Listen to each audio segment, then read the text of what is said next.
She thought today would be perfect. She thought she had it all figured out.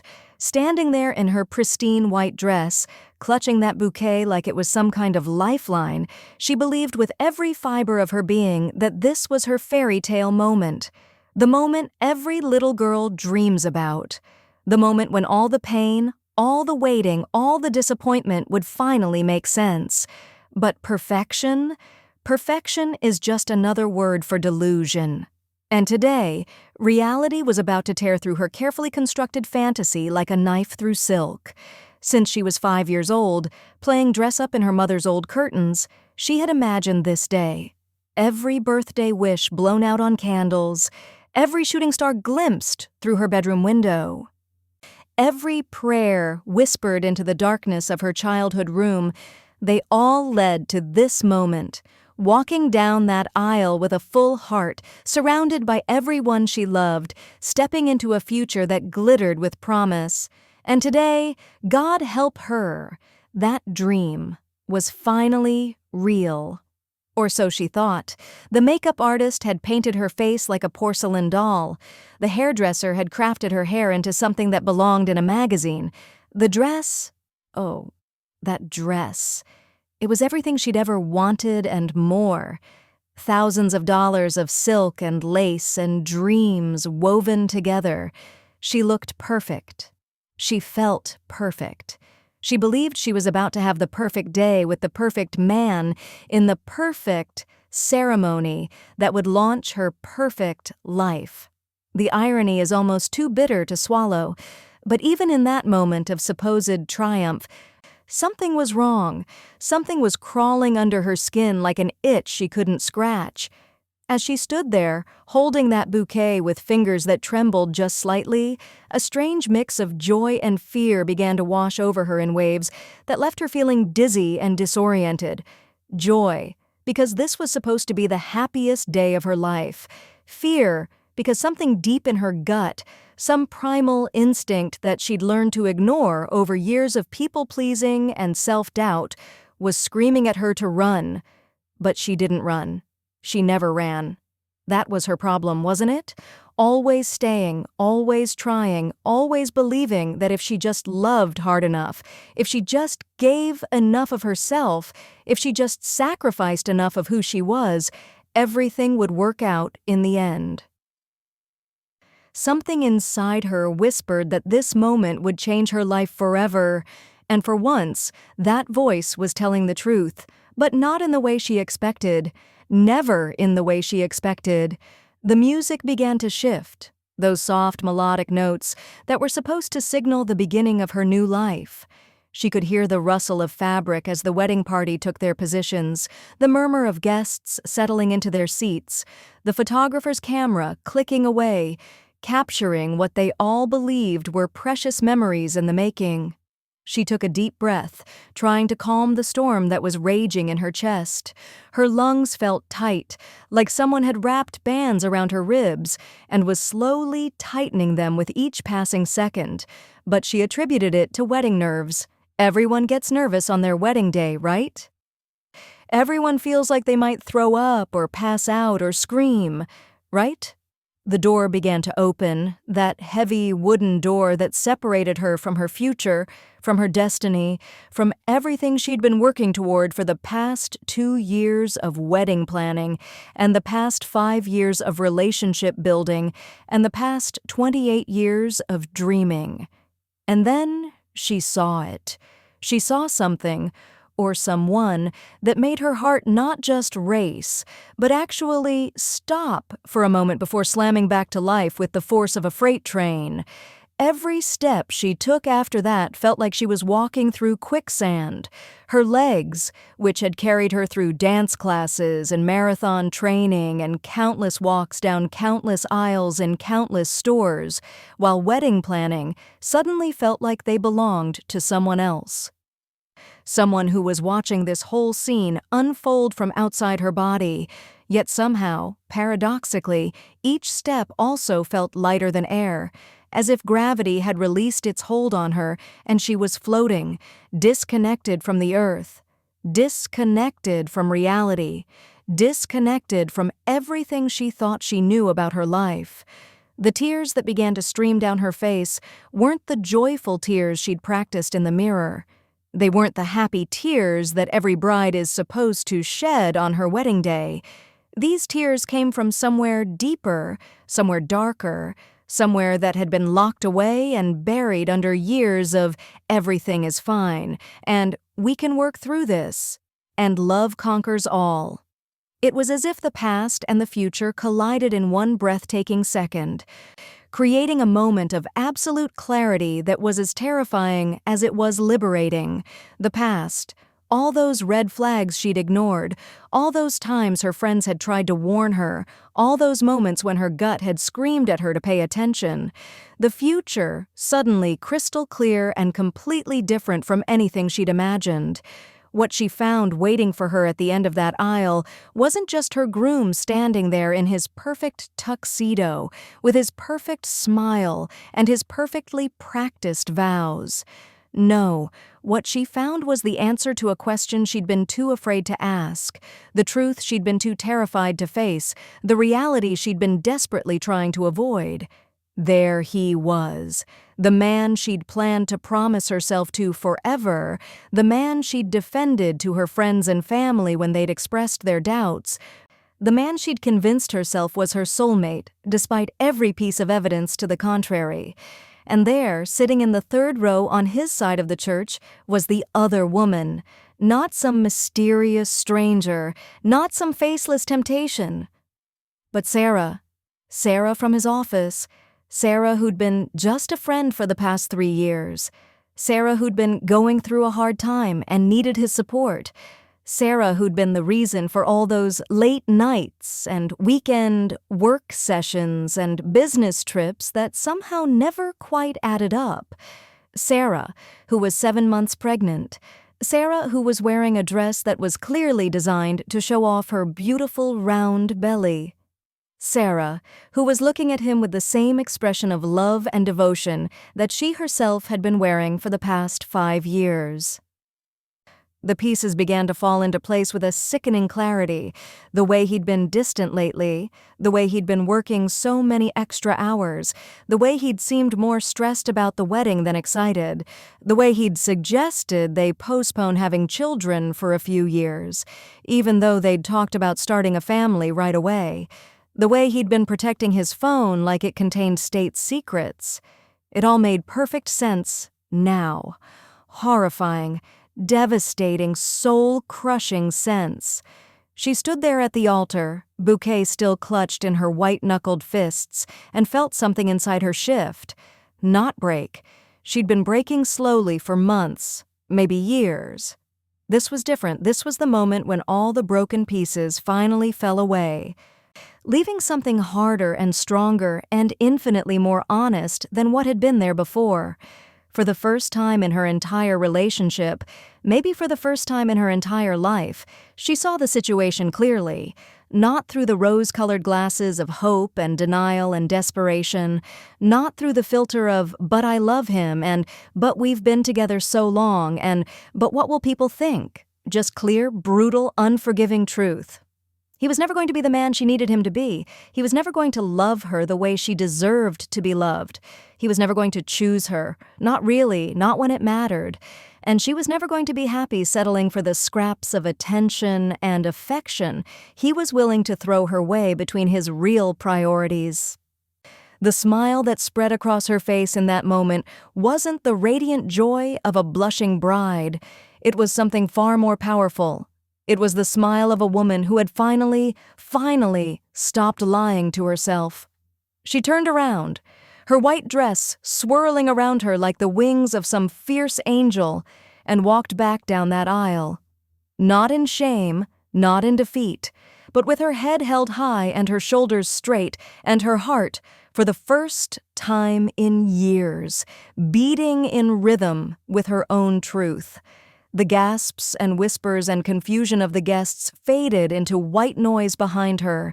The photographer's frantic clicking became irrelevant. The tears on her makeup artist's face, the panic in her mother's eyes, the shocked silence where the wedding march should have been. None of it mattered. What mattered was this: she was walking away from a lie and toward something real. She was choosing herself.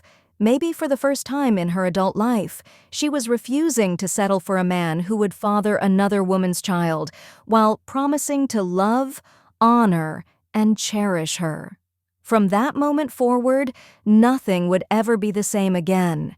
And for the first time since she'd found that pregnancy announcement in his email 3 weeks ago, the one he thought he'd deleted, the one that had confirmed what her heart had been trying to tell her for months, she was grateful for that fact.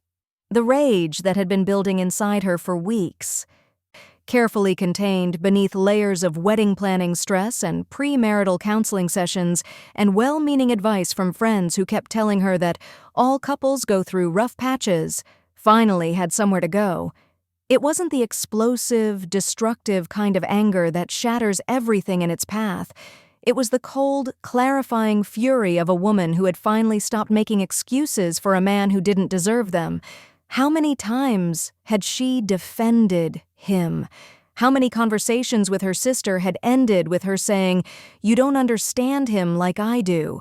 How many nights had she lain awake, staring at the ceiling, trying to convince herself that his emotional distance was just stress from work, just the normal adjustment period that all couples experience, just anything other than what it actually was, the slow, steady withdrawal of a man who was already living a double life? The signs had been there from the beginning, hadn't they? The way he'd introduced her to his friends as "my girlfriend," even after they'd been together for 2 years, and she'd been hoping for something more serious. The way he'd seemed relieved rather than excited when she'd suggested moving in together. The way he'd proposed on her birthday, almost like an afterthought, like something he'd realized he was supposed to do rather than something he desperately wanted to do.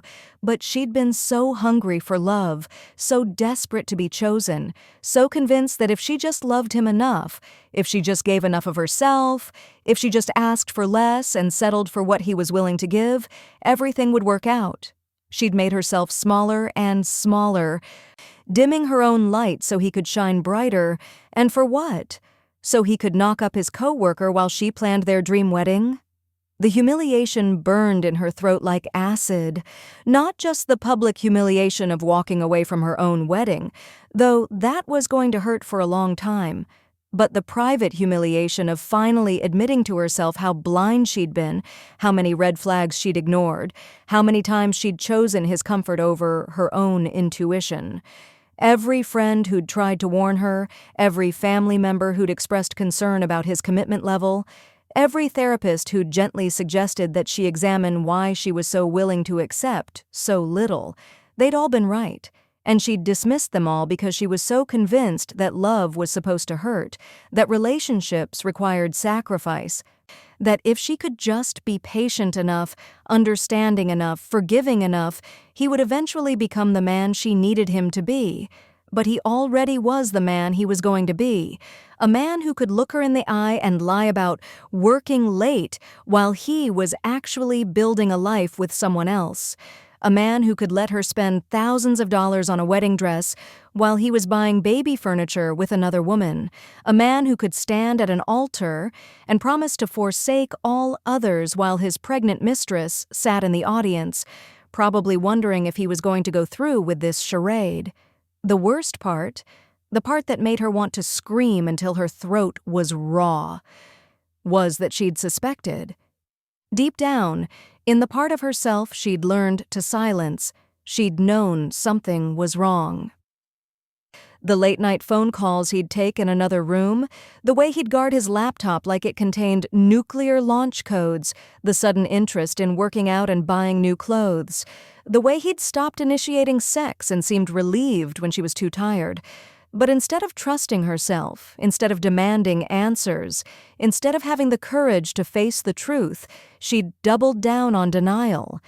She'd convinced herself that she was being paranoid, insecure, needy. She'd apologized for asking questions that deserved answers.